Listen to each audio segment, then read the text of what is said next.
मी आज तुम्हाला ना ब्रेड पॅटीसचा एक प्रकार दाखवते। त्यासाठी मी 4 बटाटे मॅच करून घेतलेत। कढईत तेल घेतलं, थोडं जिरं टाकलं, त्यात मिरची, लसूण, आल्याचा ठेचा टाकला, थोडीशी हळद टाकली आणि मॅच केलेला बटाटा टाकला। त्यानंतर चवीनुसार त्यात मीठ टाकलं आणि मस्तपैकी भाजी परतवून घेतली। त्यानंतर मी 4 ब्रेडच्या स्लाइस घेतल्यात। एका स्लाइसला हिरवी चटणी लावून घ्यायची। त्यानंतर त्याच्यावर तयार आपण जी बटाट्याची भाजी केली ती मस्तपैकी बसवून घ्यायची। नंतर दुसऱ्या स्लाइसला टोमॅटो सॉस लावायचा आणि एकावर एक ब्रेड ठेवून पॅटीस तयार करून घ्यायचा।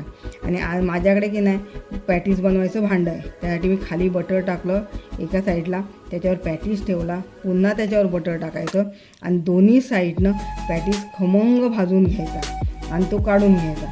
ब्रेड पॅटीस तयार। हा ब्रेड पॅटीस मुलांना खायला द्या, मुलांना हा पॅटीस खूप आवडतो। आवडलं तर लाईक, शेअर, सबस्क्राईब।